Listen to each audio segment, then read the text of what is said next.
All right, we are at the 5, so let's get started. Hello, everyone. Welcome to today's webinar, Code to Cloud with Microsoft, GitHub, and StackHawk. My name is Morgan Hennessy. I'm the Director of Strategic Partnerships here at StackHawk. Today, we're joined by Dan Hopkins, our VP of Engineering, and Horace Sohail, a Product Manager for Defender for Cloud at Microsoft.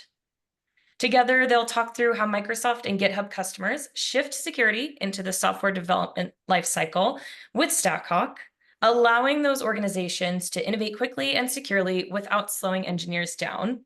This webinar will be recorded and shared via email in a few days. And for questions, please use the chat function and we'll respond as time allows. So with that, I'll hand it over to Dan to get us started. All right. Thanks, Morgan. Thanks for that great introduction. We've got an agenda here to talk through. But basically what we're going to do is talk a little bit about StackHawk. I'm sure a bunch of you are a little bit newer to StackHawk than Microsoft, but we'll do an introduction to StackHawk. We'll do a quick demo to kind of set the stage and make sure a lot of the concepts we're talking about stick. And then I'll hand it off to Horace, and he'll talk through some of the Defender for Cloud initiatives and how they fit in. So StackHawk, we are comparatively small to the largest company in the world. And we are a cybersecurity company. We are helping companies to find and fix vulnerabilities before they hit production. That's what's really key. We've built a DAS tool that helps companies to scan their web properties and their APIs, find vulnerabilities, and then fix them. And all of that happens in pre-production. And it happens against a runtime. DAST is always going against a actual running application. And so we test it just like an attacker would, or just like pen testing would, except it's in an automated fashion. So we think of ourselves as a very developer-first testing platform. One of the big tenets of shifting left is to try to find vulnerabilities earlier in the developer lifecycle so that they get fixed before they get out to production, and also so that they get fixed in the most timely manner possible. And so our tool accomplishes that in a variety of ways. As it's kind of mentioned here, we are closer to the code, so we actually will plug right into your CI/CD pipeline. You can scan your systems every time somebody makes a change, and find vulnerabilities actually and give people notes in the pull requests themselves for them to fix. We support a bunch of different types of APIs, the most modern ones like GraphQL, gRPC, and REST, and then also some legacy technologies like SOAP, for example. And our product is really easy to configure. We make it feel a lot like your CI/CD pipelines are configured. So usually customers are configuring YAML inside of their code repositories. And that really keeps everything very close to what they're used to doing, what the developers are used to doing. And in that way, it really fosters this developer-first testing. So AppSec today, it can be a very painful process. We hear from a lot of companies that they have an annual pen test. They go through. I led a team at Splunk that worked with our team over in security, and once every 6 months they would come to us with a PDF report of 50 pages of vulnerabilities that they'd found in our product. And we'd go through that process and look at all the different vulnerabilities. And of course, all the engineers, their first question is, well, is this a real vulnerability? Like, how did you do this? And so there would be a lot of back and forth. And this meeting itself, this triage meeting, was like a couple hours long with 30, 40 people, something like that, because you need a huge representative set of the engineering team. And so as a result of that, this testing was always really far behind. And oh, by the way, by the time they got to our 6-month test and did the pen testing and then came back with the vulnerabilities, we'd already shipped 10 new versions of the software. And so it was already out of date with what is going on. And we hear this from companies all the time. We hear that they're testing mostly in production. It makes the most sense to give your pen testers, for example, or legacy DAS products access to production, And so that's what people do, and they only think about testing in terms of production. Um, and then, as I was describing, you've got these kind of pen testing, long living pen testing cycles. And ultimately, it's very rare that anything gets fixed unless you bring the hammer of compliance, which is basically, hey, we've got vulnerabilities, they're high, mediums, and lows. They need to be fixed in 30, 60, 90 days. And if you don't fix them, we're going to fail our audit. And that's really the only way you can motivate the engineering or product teams to actually do something about that. And StackHawk wants to fix that. So, as I mentioned, we've gotten really good at implementing StackHawk, at getting it into CI/CD pipelines, at connecting it with people. But that's only one part of the story. There's actually more to running a successful DAST product. Not only do you need to scan systems, but you need to know what systems to scan. That's discovery. And then you need to observe how your whole AppSec program is working. You need to make sure that everything is meeting compliance. Maybe it's being scanned weekly or it's being scanned every time there's a change. Whatever it is, you need to have some sort of posture that you've developed internally and that you need to make sure is happening across all your systems. And then you truly need to be able to scale. A lot of our customers, especially in the mid-market plus region, have 1,000, 2,000 microservices, things like that. And so you need a process that's going to scale across all those different systems. It can't be something where you know about production or your API gateway and you're able to scan it. And so StackHawk brings tools around the implementation. That's just our base scanner, around discovery with our recently launched Hawkeye product to discover where which of your code repositories have testable APIs inside of them, and then observability through GitHub Security Center, Defender for Cloud, or StackHawk's oversight functionality. These all help you to manage the posture of your system, of your AppSec program.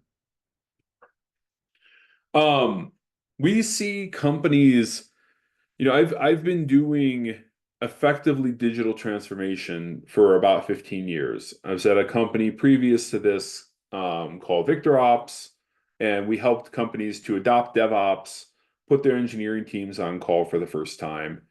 And now I'm at StackHawk, and we're helping teams to shift left, but really this is in the spirit of digital transformation. This is about maturing companies to build software faster, and therefore be more strategic and getting functionality out the door. And there's always a maturity curve that goes along with that. And so StackHawk's shift left maturity curve really focuses on how people are shifting left. And so in phase one here, we're really looking at companies that are either just checking a box saying that they're interested in shift left, or maybe they're just kind of running a very manual process, something like that. Then we start to talk to customers who they understand the basics of shift left, but because so much of what shift left requires is a people and process change, they haven't necessarily embarked on that, but they're looking at tools that can support them. They're doing things like making sure that they've got security champions or building out a bigger AppSec team, things like that. Then we talk to companies that are more in the shift left committed phase of their journey. And these companies, for example, when we talk to them, when they're thinking about buying a tool to support their journey, they actually bring developers to the call. They have good relationships between the security organization and the development organization. They understand the pain and kind of the shared responsibility between the two different groups, right? The engineering team is all about shipping features to production. The security team is all about making sure that everything is safe and that we're mitigating risk. And together, they have shared responsibility to make sure that customer data isn't exposed. And once they start to actually bridge those divides and talk across the groups, we start to see momentum towards shift left. And when they adopt StackHawk, they typically get it all the way into the CI/CD pipeline. They really think about automated testing. They start getting things fixed more quickly, things like that. And then finally, you can get all the way to being continuously secure, which means that things are not even going to production until vulnerabilities are mitigated. And this is kind of what we consider the industry best practice, and really helps you to scale your security program. So I mentioned this before. StackHawk is a DAS scanner. That means it runs scans against systems that are running, but not necessarily in production. Pre-production is where we typically see things going. So if you can imagine, you've got Hawk Scan sitting here in the middle, and it is attacking your application, and this is all inside of your boundary. So we have a small ephemeral process that you can start up on a laptop, which is what I'll show you in a second. But you can also run that in Kubernetes as just a temporary job, or in GitHub Actions or ADO pipelines, something like that, where you're just starting a job, running a scanning application, or scanning and running application, and then stopping. And then the results all get streamed to the StackHawk platform. And I'll show you this in a second. And as it mentions here, we can scan REST APIs, GraphQL APIs, gRPC, SOAP, classic web applications like server-side rendering, things like that. We can also take in custom discovery mechanisms like HTTP archives, Postman collections, things like that, things that basically tell us what to scan. And yeah, so that's basically our solution. So let's talk a little bit about how StackHawk and Microsoft and GitHub, which is part of Microsoft, work together, because we have a lot of places where we all connect. So StackHawk, we do the API security testing. We use Hawkeye's API discovery mechanism as well. And then you can buy our product through ADO's marketplace and Azure's marketplace. You can automate the scan through ADO's pipelines or GitHub Actions.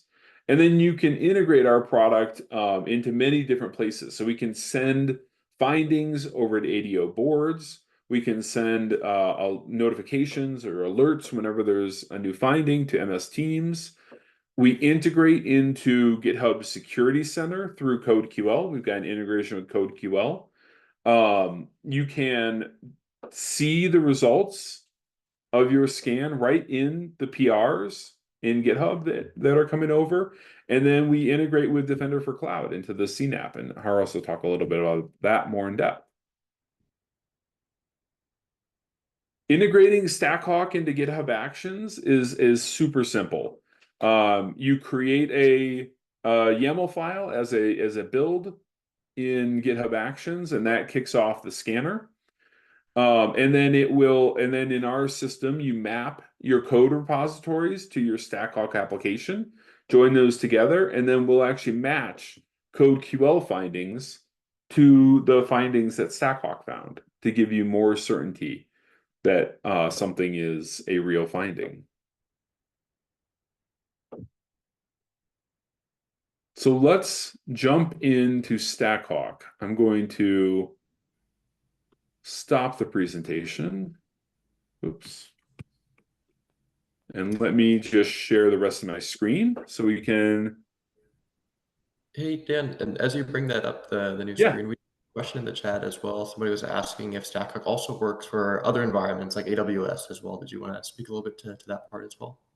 Yeah, absolutely. So we can scan any web application. So if that web application runs in AWS, if it's running on EC2 instances or Lambdas, as long as they expose HTTP endpoints, we can scan them. I think that we'll show some of the benefits. That's like at a raw scan level. I think that Horace and I are going to show some of the benefits between Microsoft and StackHawk, where you get a little bit more than just the scan results. But yes, it integrates with AWS as well. Okay, so I have over here, everything for us starts with a scan. So I'm going to kick off a scan, but we're not going to watch it run for very long. But I've got a running web application here that we've created. It's called Java Spring Vulny. It's running on my local host port 9000. And it's a very simple web application, but it has some known vulnerabilities inside of it. So StackHawk is really easy to kick off. You give it an app ID, and then you just tell Hawk scan, and it picks up the configuration from a local YAML file that's running in this same directory, and then begins scanning. And so what we'll actually see here is that the web server that's running right here will start spitting out a bunch of errors, like non-200 responses, as HawkScan attacks it. And that's how you know it's working, is that you start to get output. But for the demo, what I can do is this is the StackHawk platform. And over here, I can jump into the scans page, and I can actually see the scan that we just started, Java Spring Vulny, right here. And we get real-time progress about how it's going.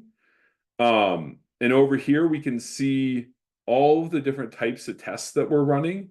And so this is, actively being updated as we watch it. So that all these different tests, it's counting the duration, tells you who started the scan, things like that.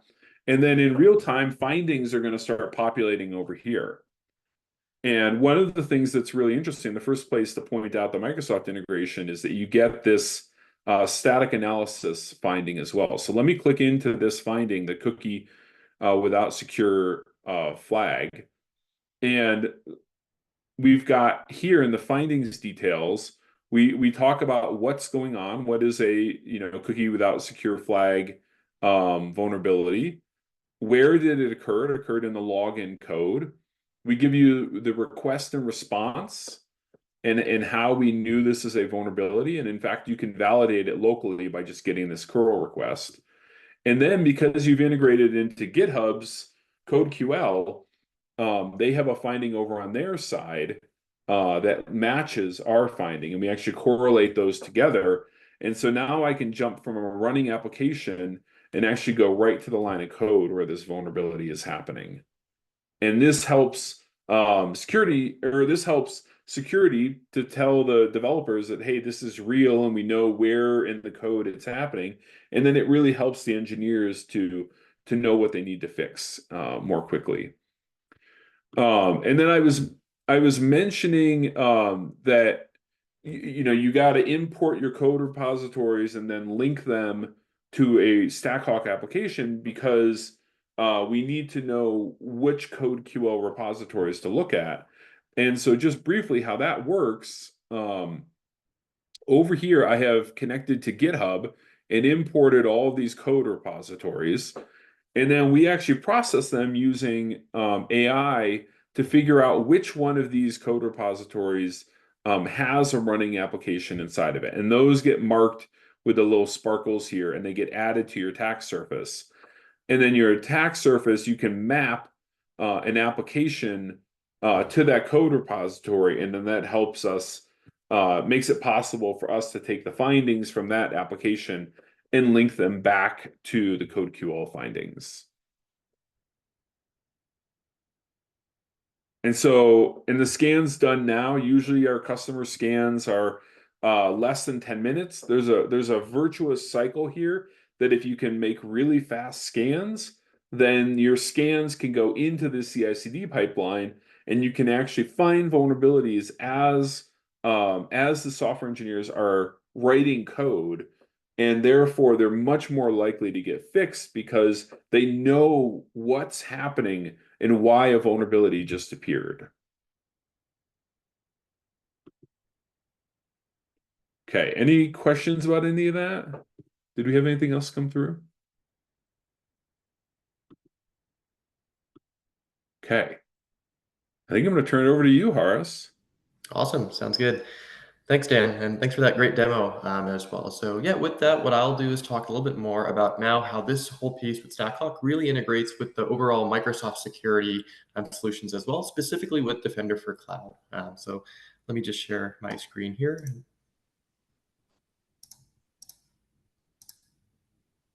Great. So we'll be talking through basically how StackHawk can kind of help enable with Defender for Cloud more full lifecycle, both application and API security. So we'll talk through the runtime security capabilities in Defender for Cloud and how all this kind of comes together. But before I go into that, just wanted to give a brief intro into Defender for Cloud as well for anyone that's new to this platform. So Defender for Cloud is what we call our Cloud Native Application Protection Platform, or CNAPP platform.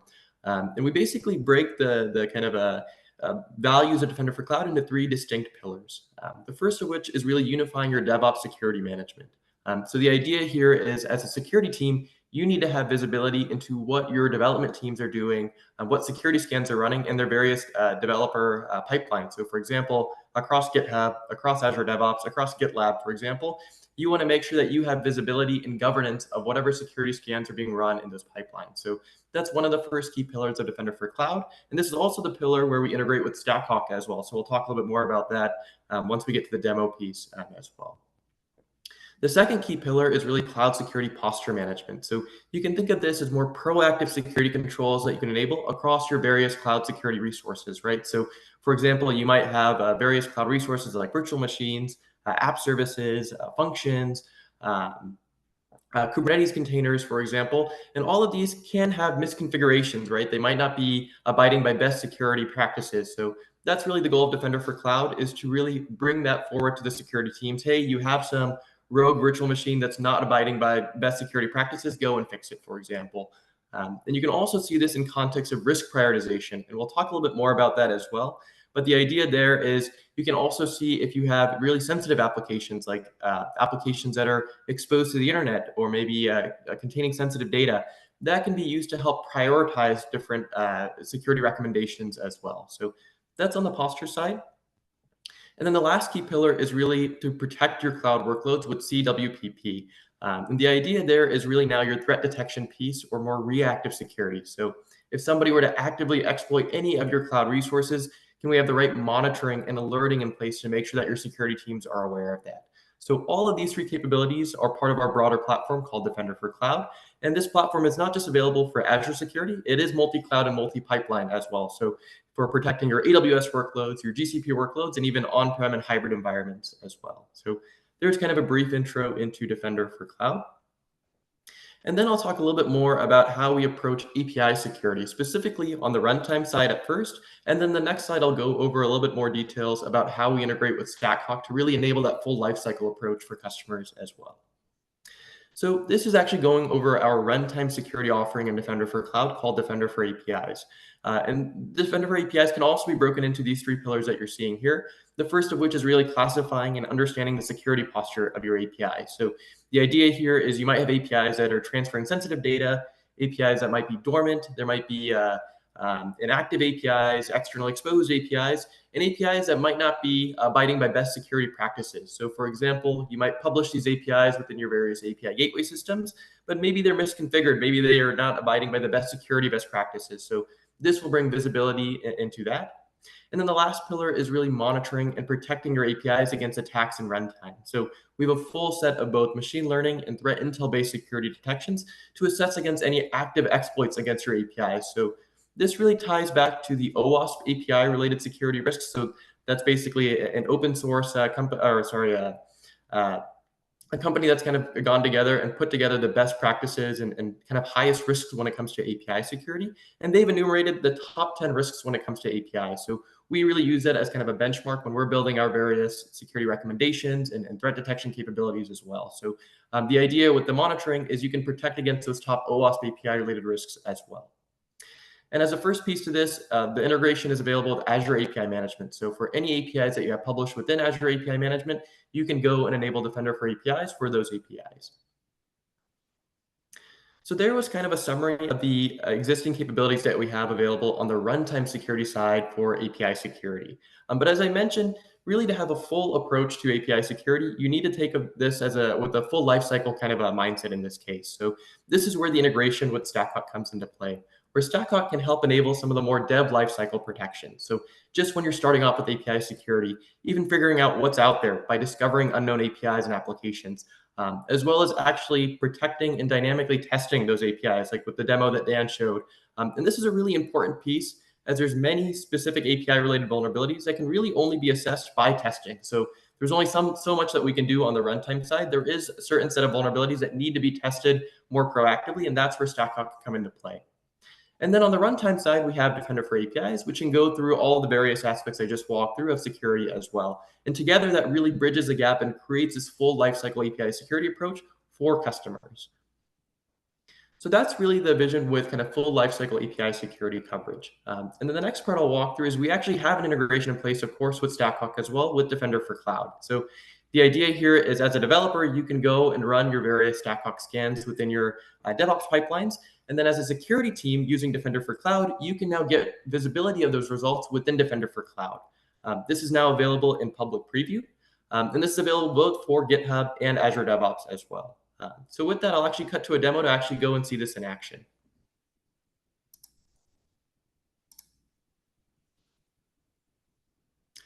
Great.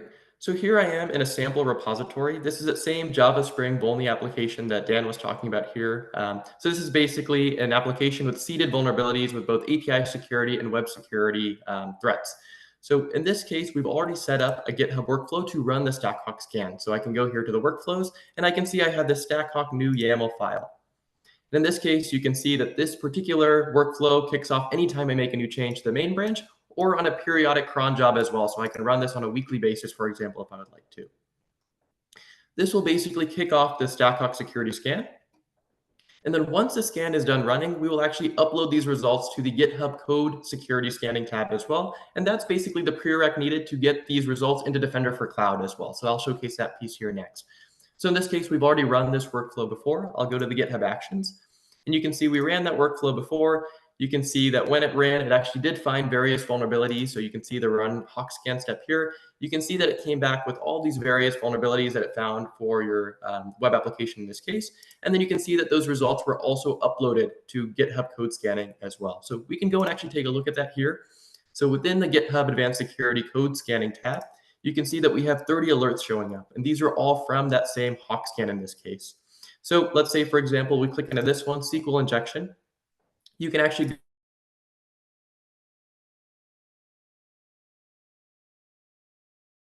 specific StackHawk report where you can actually see all those results show up in this case. Hey, Horace, I think you lost your screen there. Oh, you lost my screen? Oh, let me retry that here.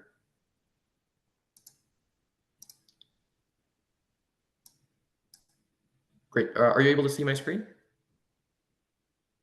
Yes.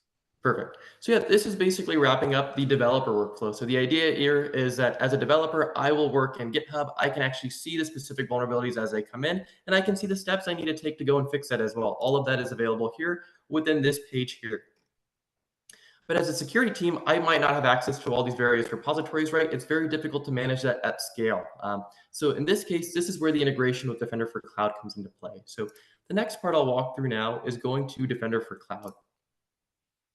So here we are within the Defender for Cloud overview portal. And here what you'll see is I can go into the recommendations tab, and I can actually just search for API security testing. So right now this shows me all of my security recommendations across all of my various cloud resources. I can filter this list down by just searching up for API security testing here. And now you can see that same repository, Java Spring Volney, showing up here as well. So in this case, let's go ahead and select it and click into this recommendation. And here you can see GitHub repository should have API security testing findings resolved. And you can see in this case that I have all of those same findings showing up here. So I can go and click into this. In this case, you can see content security policy, CSP header is not set. And I can actually go and view that finding in GitHub if I would like to as well. So this is really the goal of the integration is now as a security team, you have visibility if somebody's pushing any insecure code into production, for example. So this basically brings that unified visibility across all of your repositories in this case. So that's kind of the first part of the integration. And this also works with some of the other more advanced feature sets that we have in Defender for Cloud as well. So for example, if I go over to the Cloud Security Explorer page in this case, I could go and easily create a query in this case to show me all of my code repositories across my entire organization, in this case, that have that specific recommendation. So let's just filter here, show me all of my code repositories that specifically have that API security testing findings that need to be resolved. So in this case, I can see here, I have for Azure DevOps, and for GitHub as well. And then let's say, for example, I'm only interested in repositories in this case that allow public access. So we see that we have maybe hundreds of recommendations. We need to prioritize those, the ones that are publicly accessible. So the ones that are basically allowed for public access, those repositories, those might be of highest concern to me. So now I can quickly filter that as well. And I can see a full list come back of those same repositories in this case that run that StackHawk scan, but also allow for public access. So in this case, you can see we have a few repositories showing up here.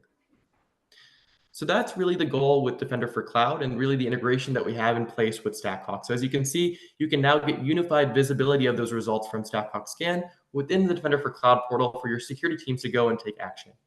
And that's all I had here for the demo. I'll cut back here to see if anybody has any questions.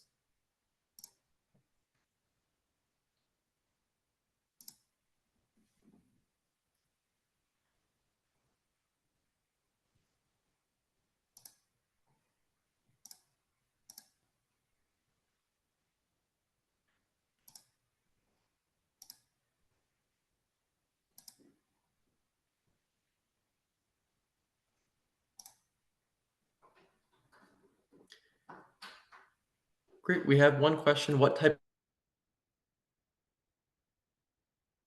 Oh, I think we lost you again, Horace. Yeah, so we have one question here about what type of analytics can I see? Is this related to in Defender for Cloud, or is this just overall like how your security program is doing? Both?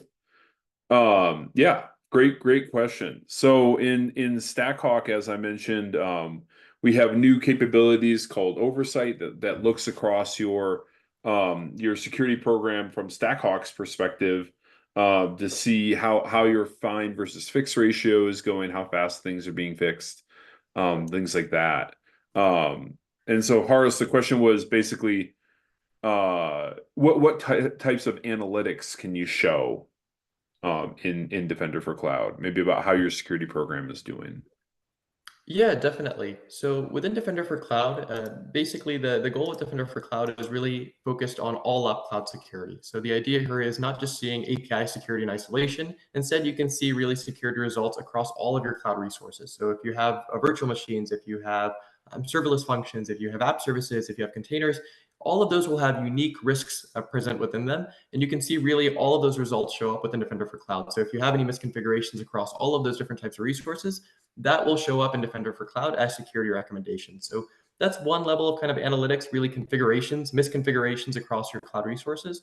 The second level of analytics is more so on the runtime threat detection side. So you'll also get actual logs as well. If somebody is doing any sort of malicious or suspicious behavior, you can see those show up as alerts within Defender for Cloud as well. So if somebody's accessing your Kubernetes cluster from a suspicious IP address, for example, or accessing your API from a suspicious IP address, that will show up as a Defender for Cloud alert as well.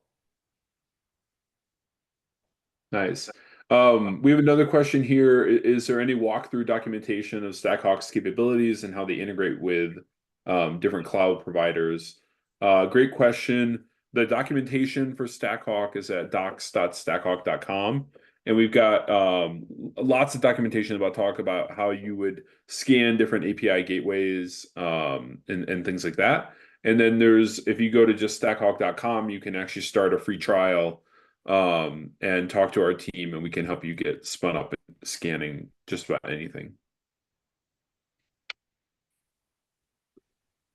And then last question is, why should I go for StackHawk when there's so many other security tools in the marketplace? What is the advantage that I get?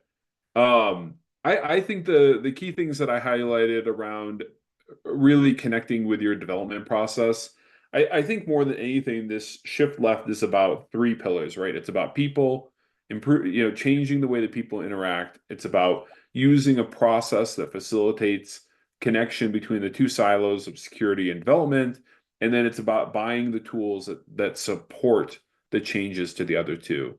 And I think that being able to plug into your CI/CD pipeline, having a scanner that's fast enough to be part of a engineering workflow, the comprehensiveness that we have, the OWASP top 10 for APIs and web applications, things like that.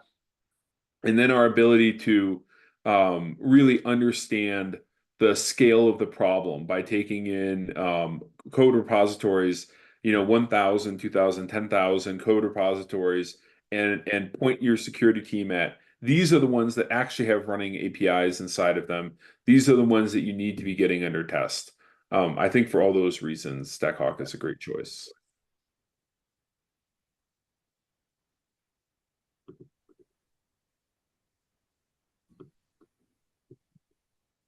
Great. Well, thank you, Dan and Horace, for presenting, and thank you to all of our attendees for joining. Just make sure to check your email over the next few days for a copy of the presentation and also a recording of the webinar. So thanks again for your time and have a great rest of your day. Bye, everyone. Thanks, everyone.